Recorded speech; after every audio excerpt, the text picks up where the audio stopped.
이 투석혈관이라는 말이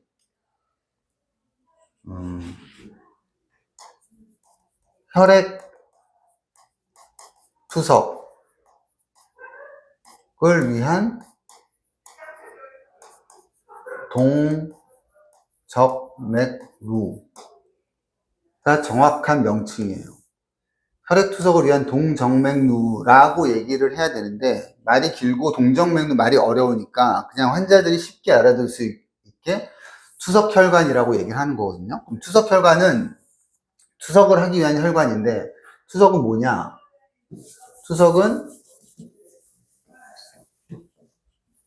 사람 몸에 여기 양옆에 콩팥이라는 게 있습니다. 콩팥이 하는 일은 소변을 만들고 이물질, 몸의 독성을 제거하는 거죠. 쉽게 얘기하면 독성을 제거하는 건데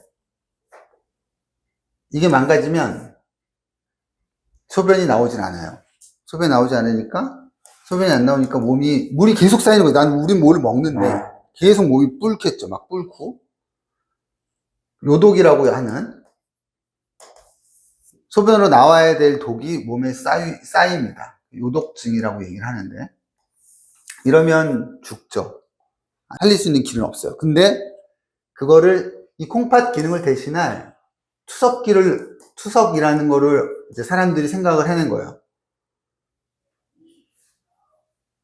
콩팥에서 이런 소변도 못 걸러내고 못 만들어내고 독도 못 제거를 하니까 피를 전부 다 빼서 이 투석기에 집어넣은 다음에 투석기가 콩팥의 기능을 대신하는 거죠. 그게 투석인데 우리가 하는 건 뭐냐면 환자한테 혈액 투석을 하려면 피를 빼야 되는데 이 뺄 수 있는 투석 혈관을 만들어주는 거예요. 그냥 아무 혈관에서나 피를 빼지 못해요. 왜냐하면 정해진 시간에 정해진 충분한 양의 피를 빼고 빨리 다시 넣어야 되기 때문에 우리가 일반적으로 몸에 갖고 있는 혈관을 이용하면 이 투석기의 효율을 만들어낼 수가 없는 거예요. 쉽게 얘기하면.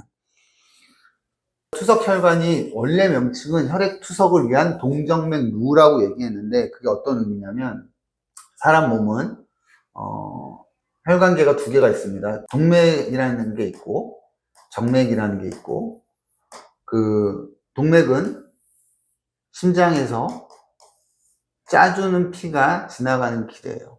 심장이 짜주는 피가 지나가는 길을 전부 다 동맥이라고 하고 동맥에서 계속 혈관이 갈라져서 모세혈관까지 간 다음에 모세혈관까지 가서 조직에 다 산소와 영양분을 공급을 하고 정맥이라는 길을 통해서 심장으로 들어옵니다.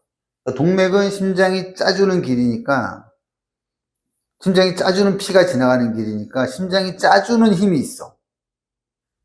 심장이 이렇게 빡 짜주는 힘이 있어요. 그래서 팔에서 재는 이 동맥의 압력을 우리가 혈압이라고 얘기를 하는 거예요.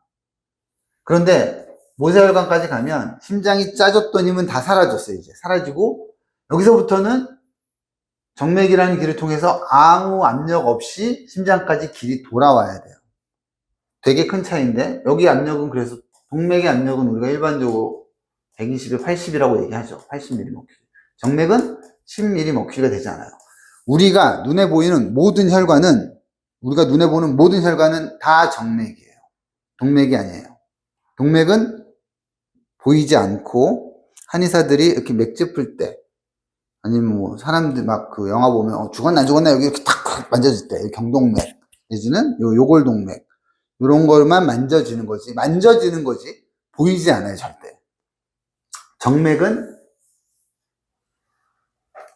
눈에 보이는 모든 혈관 다 정맥이에요. 이제 혈액 투석기가 있고 사람한테 피를 뽑아서 걸러서 다시 넣어주니까 환자가 살긴 사는데 피를 뺄 수 있는 게 이제 눈에 보이는 데 정맥이니까 정맥의 바늘을 꼽아서 피를 뺐더니 정맥의 압력은 아까 이제 10mmmercury밖에 안 된다고 그랬잖아요. 피를 빼면 얘가 그냥 촥 하고 홀쭉해지는 거야. 충분한 양의 피가 나오질 않는 거죠. 아주 천천히 밖에 안 나와. 그러면 하루 종일 투석기를 돌려야 돼. 불가능하니까. 아, 이거 정맥 갖고는 안 되겠다. 이거 안 돼. 동맥에 꼽았더니 피가 엄청 잘 나와. 왜냐면 120, 80 압력이 있으니까 막 피가 펑펑 잘 나와. 와, 그래서 우와, 투석 잘 됐다. 빨리 집어넣어 주자. 그러고 동맥에서 빼서 동맥으로 넣었더니 문제는 얘를 동맥에서 그 주사바늘 딱 뽑고 나면 동맥은 지혈이 안 돼. 압력이 있어서 여기 막 부풀어 올라.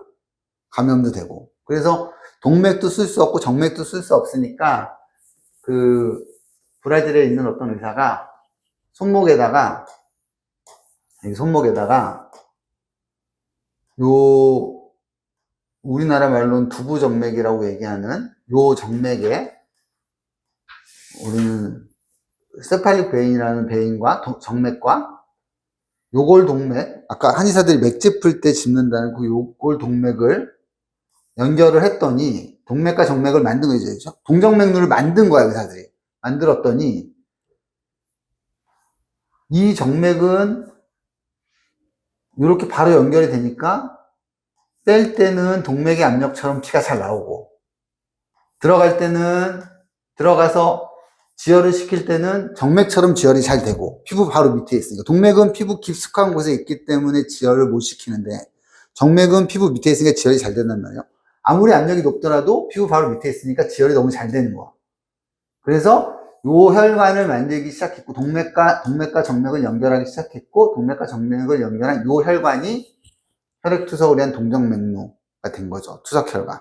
가장 아이디어한 모습의 혈관이에요. 손목에서 만드는 요 세팔릭 베인이라고 얘기하는 두부정맥과 라디알 아테리라고 얘기하는 요골 동맥을 갖고 손목에서 만들었을 때 이 투석혈관이 이게 1960년에 나왔는데 아직도 가장 훌륭한 동정맥류가 되는 겁니다. 그래서 투석혈관을 만들 때 제일 먼저 우리가 확인하는 게 요 표재성 정맥이야. 두부정맥. 그 다음에 동맥을 확인하고 만약에 손목에서 그게 안 된다 그러면 여기서 만들고 여기쯤에서 짧더라도 이렇게 올라가거든요. 전차적으로 처음부터 여기다 만들면 여기 아래를 못 쓰기 때문에 정맥이 없다, 쉽게 얘기하면 혈관이 없어서 자기 혈관으로 못 만들 것 같아요 라는 사람은 우리가 인조혈관으로 대체를 합니다. 인조혈관은 그냥 쉽게 얘기하면 고어텍스 재질로 돼 있어요. 그냥 단순히 생각을 해도 자기 혈관이 인조혈관보다 좋겠죠. 우리 병원만의 차이를 딱 얘기를 하자면 1번 조성술 할 때 저희는 거의 90% 이상 자가혈관으로 해요. 인조혈관을 하지 않습니다. 무슨 차이냐면 두부정맥이 있어야 자기혈관으로 만든다고 얘기했는데 이 두부정맥이 없으면 여기 팔 뒤꿈치 돌아가는 요 뒤로 돌아가는 바질릭 베인이라는 게 있어요. 이 베인을 띄어다가 두부정맥 위치로 이렇게 옮겨. 그래서 만들어요. 아니면 다리에 있는 정맥을 띄어다가 요 두부정맥 위치에 갖다 놓고 수술을 또 해요. 그러니까 다리에 있는 정맥을 띄어다가 인조혈관처럼 쓰는 거지. 그래도 자기 몸에 있는 거니까.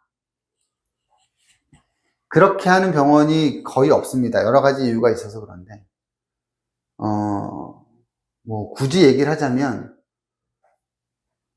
시간이 되게 많이 걸려. 그래서 그냥 요 두부정맥이 있는 거 갖고 수술하려면 한 30분이면 될 일을 띄어다 옮기면 한 3시간 걸려요. 그러니까 뭐 여러 가지 이유로 그렇게 선호하지 않죠. 하지만 우리는 인조혈관 진짜 어디에도 혈관이 표재성 정맥이 하나도 없어. 그럼 어쩔 수 없이 인조혈관 넣죠, 우리도. 그렇긴 하지만 가급적 거의 웬만하면 자가혈관으로 합니다. 근데 이렇게 하는 병원이 실제로 일단 개인 병원 중에는 없고 대학병원에서는 있을 수 있지만 그렇게 적극적으로 하진 않아요. 안 되면 인조혈관 넣지. 근데 우리 병원은 굉장히 적극적으로 자가혈관만 가지고 수술합니다. 어떻게 해서든지. 혈관을 부탁해 있어 전문 허균 흉부외과 많이 지쳐있던 혈관 관리 한번 맡겨줘. 정성을 다하는 허균 흉부외과